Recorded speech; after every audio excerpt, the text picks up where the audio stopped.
Hi, I'm John Maxwell. When the top companies in the world are looking for trainers, speakers, and coaches, there's one name that stands above the rest, and that's Maxwell Leadership.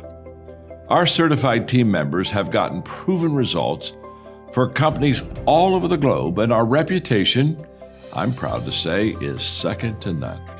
Some of our members have risen to the top of their profession, including the one you're going to meet today.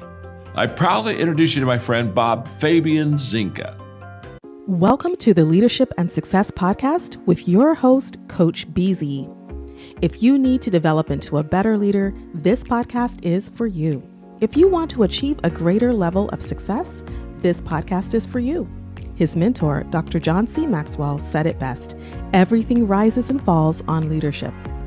We hope to inspire you today and provide you with an insight that has the potential to positively impact the trajectory of your life. Welcome to the Leadership and Success Podcast.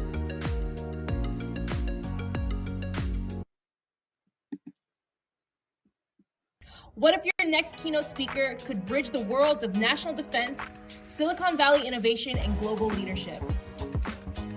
Meet Bob Fabian, BZ Zinga, award-winning keynote speaker, U.S. Navy Information Warfare Commander, and trusted executive in technology, leadership, and strategy. With over 20 years of proven leadership in the U.S. Department of Defense, the U.S. Navy, higher education, and the high-tech sector, from startups to Fortune 500 companies, BZ delivers keynote experiences that inspire, challenge, and equip leaders for real-world impact. BZ speaks with authority on cybersecurity and national security, strategies to safeguard critical assets in an age of constant threat, artificial intelligence and emerging technology, how to innovate responsibly while staying ahead of disruption, leadership and corporate governance, building resilient, ethical, and high-performance organizations in any environment. Every keynote blends military precision, Silicon Valley agility, and boardroom strategy, delivering practical takeaways that leaders can apply immediately. Audiences leave inspired, informed, and ready to lead with clarity and courage. Whether you're hosting a global conference, corporate summit, or leadership retreat, book BZ to energize your event and empower your audience to lead in a rapidly changing world. What if your next keynote speaker could bridge the worlds of national defense, Silicon Valley innovation, and global leadership? That's what prepares us to face the constant turbulence outside. Which inevitably comes. Right. Which brings us to Principle 5, how leaders handle that turbulence. It's the courage to pivot, leading through change. Yeah, this section really dives into that core leadership tension, doesn't it? The pull between clinging to what worked in the past, The comfort zone. versus the often uncomfortable need to adapt to what's happening right now. The sources are pretty blunt. Adaptation isn't optional if you want to endure. There's a really sharp observation here, one that makes you stop and think. Leaders go where the people are, not the other way around. What does that mean exactly? Well, I don't think it means compromising your core values. But it does mean you have to acknowledge the reality on the ground, the actual threat landscape, the real market conditions, your team's current capabilities, even if that reality forces a change in direction that feels painful or inconvenient. So both Maxwell and Sinek are really emphasizing that leadership isn't just about holding steady, maintaining the status quo. No, it's about constant adaptation to better serve the mission. Because sticking to the way we've always done it Is basically a finite mindset. It's a guaranteed way to become irrelevant, especially in volatile fields like defense or tech. Let's look at that Sinek team example during the COVID disruption. Good one. Yeah, their main business, big in-person leadership events, essentially vanished overnight. So what did they do? They didn't just wait and hope things went back to normal. Nope. They pivoted. Ugh. Hard. Reimagined their whole delivery model, shifted rapidly to virtual events, created new kinds of online content. The key insight there, I think, is that they changed the way they delivered their service. Right, the delivery mechanism, the structure. But they held fiercely onto their why that just cause of inspiring better leaders.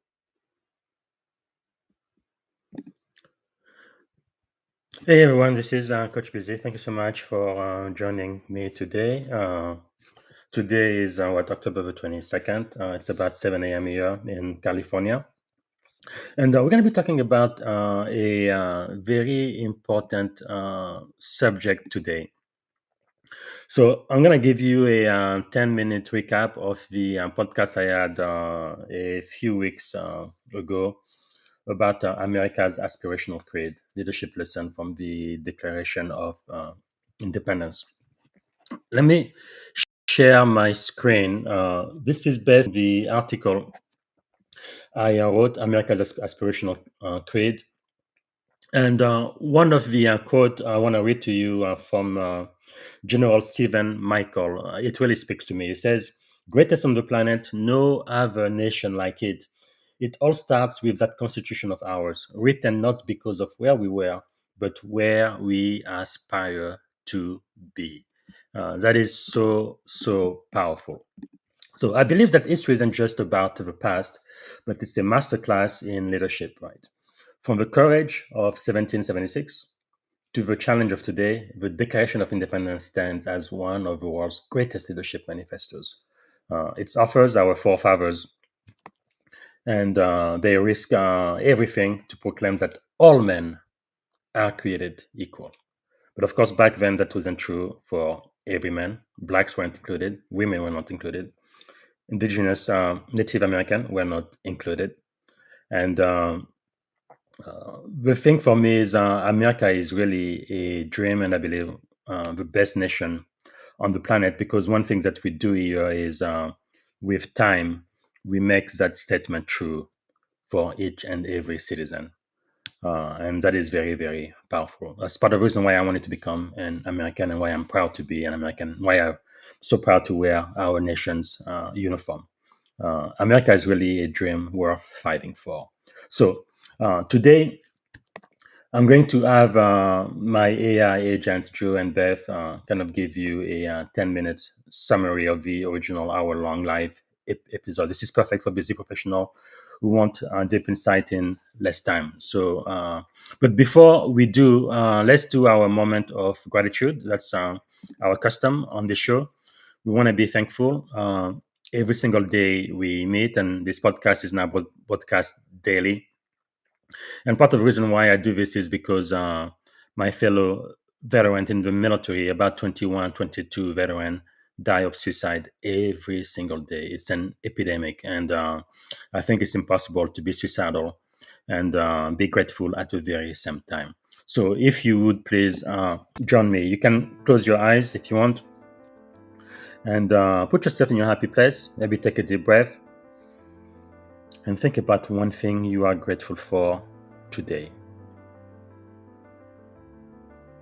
I think today I am very, very grateful for my family, my wife and my two kids. I don't really know who I would be without them. I really owe everything I am to my family. So I am very, very grateful for them. So let us know what you are grateful for and type it in the comment. Also, let us know where you are coming from, what city, what state, and if you're outside of the US, what country. And if you have a question for me, type it in the comment as well. And I also appreciate it if you invite someone, tag someone to join us, like this event, and repost it in your feed. And follow all of my updates. I really do appreciate that. So here we go. We're gonna now have Joe and Mary to go ahead and give you the 10-minute recap. Welcome, everyone. We're diving into some really compelling leadership insights drawn from America's founding documents, and their evolution over time. I'm excited to get into this. We're talking about leadership that goes way beyond just managing teams, right? Exactly. It's about embracing risk with courage and having an aspirational vision, just like our founding fathers did, despite the glaring shortcomings at the time. Mm-hmm. Absolutely. It's fascinating how they took a bold stand, knowing full well the personal cost. Right? And that boldness is uh, a primary leadership lesson. Leaders today can learn from their willingness to risk everything for a higher purpose. Yep. But I wonder, do you think that kind of risk taking fully applies in our modern corporate settings? Great question. I'd say yes, though it's more calculated now. Today's leaders are encouraged to take smart, mindful risks rather than diving in blindly, especially in environments like cybersecurity and tech where innovation is Yeah, king. that makes sense. And speaking of vision, the content really stresses how effective leaders articulate a clear aspirational goal. Exactly. It's like having your own North Star. The declaration didn't just list grievances, it painted a vivid picture of a future where liberty and equality are Right. universal. And that aspirational vision fuels progress over generations. You see, leaders like Frederick Douglass and Dr. Martin Luther King Jr.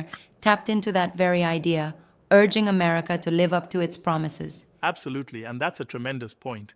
Even though the founding documents were deeply flawed and exclusionary from the start, they served as a kind of blueprint for progress.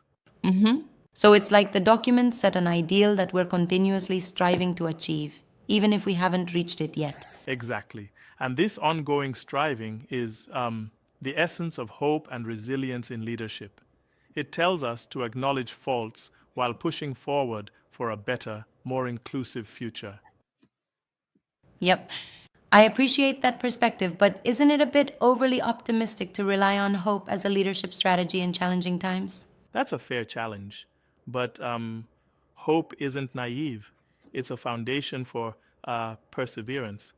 Leaders need to instill hope in their teams to fuel creative problem solving, even amidst setbacks.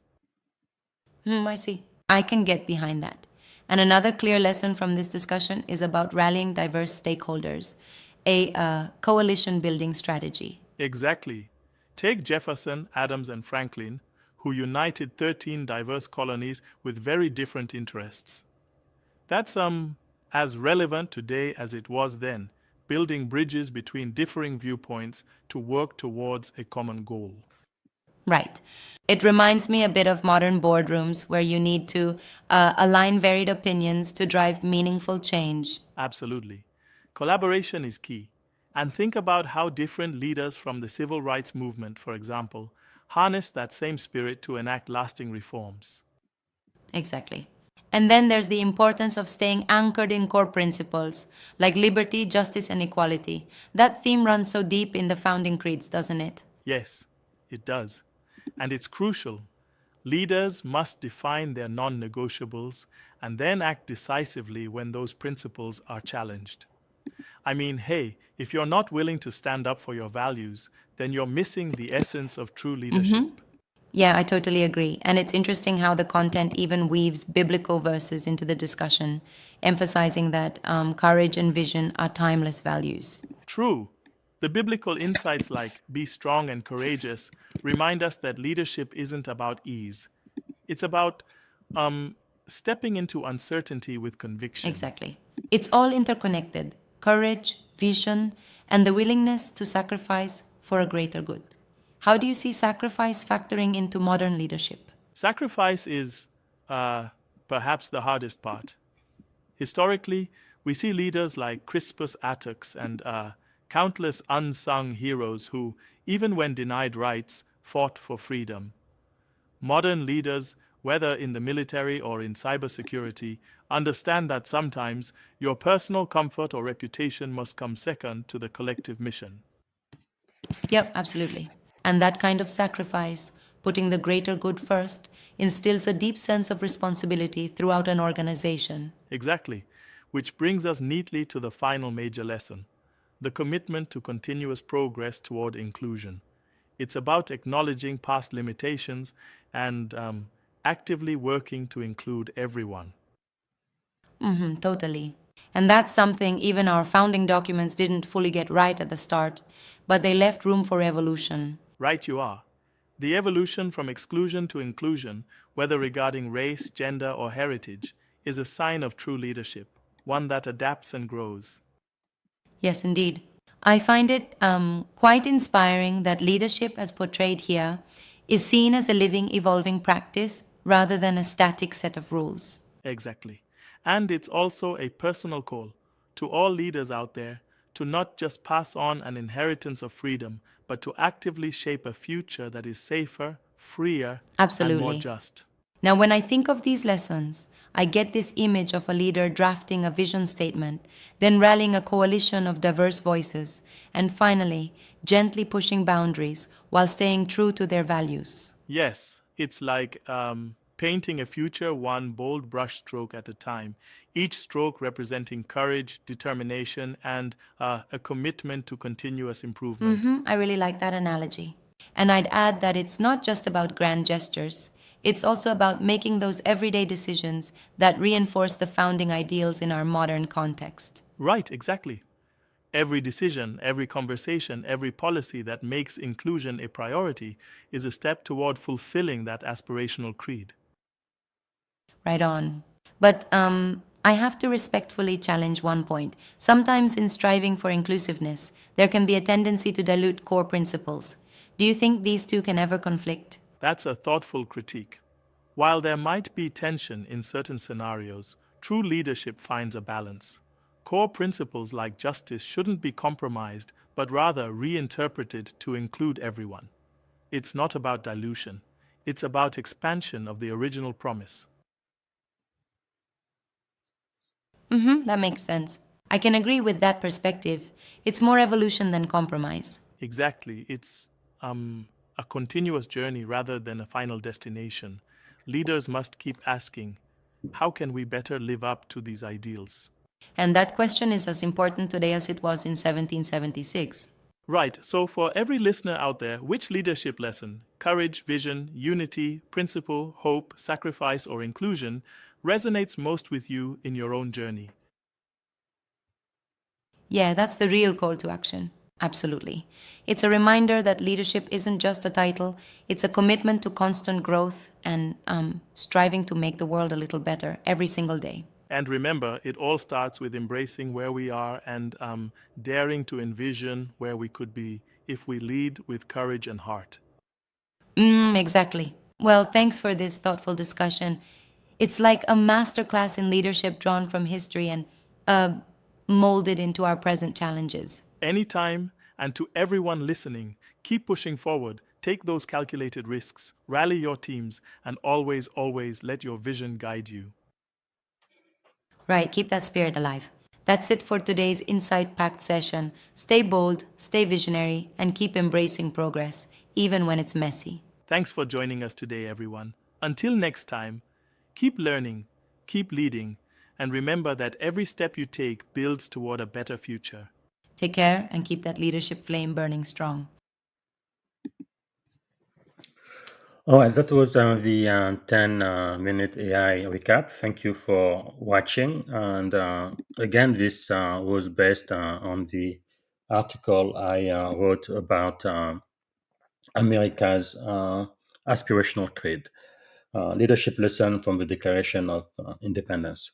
There is another quote I would like to read for my article. Uh, Let me make it a little bit bigger. Here we go. Okay. Uh, I love what one of our founding fathers says, Patrick Henry, right? Give me liberty or give me death. I really do believe that all human beings were created and intended to be free. And if I cannot be free, then I'd rather be dead. All right. And that was really the spirit of the revolution, freedom. And I think that's really what America stands for. That's what America represents around the world. Even as a sailor, part of my sailor's creed is to support and defend democracy and freedom around the world. That's pretty powerful. I think everybody was meant to be free. And that's really what America has stood for. And also, the Negro spiritual, which Martin Luther King cited over and over again during, I believe, the greatest speech he ever made, I Have a Dream, when he says, free at last, thank God Almighty, we are free at last. We were really born from freedom. And President Barack Obama once says it was a creed written into the founding document that declare the destiny of a nation. Yes, we can. It was whispered by slaves and abolitionists as they blazed the trail toward freedom. Yes, we can. Yes, we can. It was sung by immigrants as they struck out from distant shore and pioneers who pushed westward against an unforgiving wilderness. Oh, yes, we can. It was the call of workers who organized, women who reached for the ballot, a president who chose the moon as our new frontier, and a king who took us to the mountaintop and pointed the way to the promised land. Yes, we can. To justice. Yes, we can. To equality. Extremely moving. I think President Obama gave a speech in New Hampshire when he lost. He won Iowa, and then in New Hampshire he lost to Secretary Hillary Clinton. And that was one of the best speeches, I believe, back then Senator Barack Obama gave about what America stands for. And the last quote I'm going to leave, actually, two more quotes from myself is, for all their flaws, our founding document have guided generation.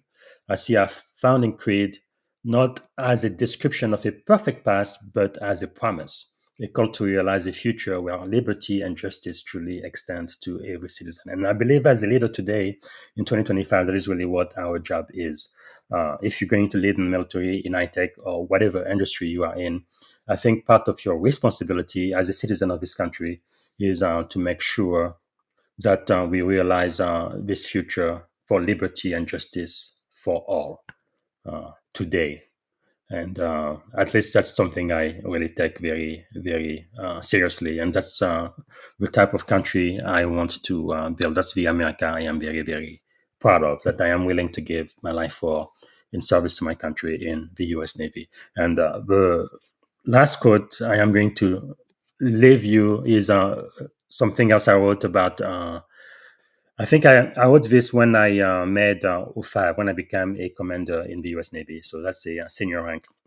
As many of you have followed me and know my story, I joined the Navy 21 years ago this week. It was October 2004, so 21 years ago. So I got in as a E1, which is the lowest rank in the Navy, most junior enlisted rank. I was a seaman recruit, and after boot camp, I became a seaman.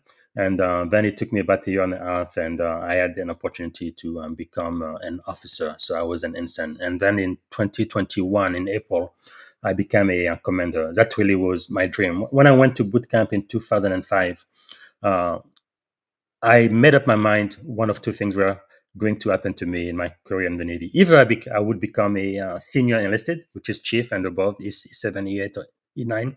That was my goal if I remained enlisted. But if I had a chance to become an officer, then my goal was to become a senior officer, commander, or above. And I achieved that goal April 2021. So that was 4 years ago. And in the Navy, as an officer, every time you get promoted, you have to take the oath of office again. And again, our oath is to support and defend the Constitution of the United States, not a man, no, not a doctrine. It's the Constitution, and then we follow the lawful orders of those appointed over us. So on that day, this was April 2021, when I just made commander and achieved an unrealistic dream. Being from another country and being black and coming to America when I was 17, and then going through boot camp and having that vision of what my future would be like, and finally achieving it. So I said today is the day when my hope is renewed in America, rising up to live out the true meaning of its aspirational creed. We hold these truths to be self-evident, that all men are created equal. This includes women and all people of color. No one is left out. Today, I resolve to do whatever I can for my daughters and future generation to inherit America in a better shape, safer, freer, more just, and prosperous for all its people, regardless of race, gender, or national origin. And again, that's what I really believe is the leadership manifesto for every single American leader today. We really need to make this American dream true for everyone, be all inclusive. Diversity, equity, inclusion, belonging. I think every single American deserves it, whether you are gay or straight, whether you are trans or not, whether you're male or female, black or white, it doesn't matter.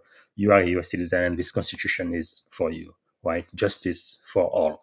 And really, to me, America, if you have to put it in one word, it's really freedom. Okay, I am going to stop now. And thank you so much for being with me today. And I'm going to see you again tomorrow. And tomorrow is going to be a very, very special day. Let me get my mouse here. Okay, here we go. Because tomorrow I am going to have my mentor right here, the legendary, the one and only Shelly Archambault. She's going to be here. She's the best-selling author of Unapologetically Ambitious.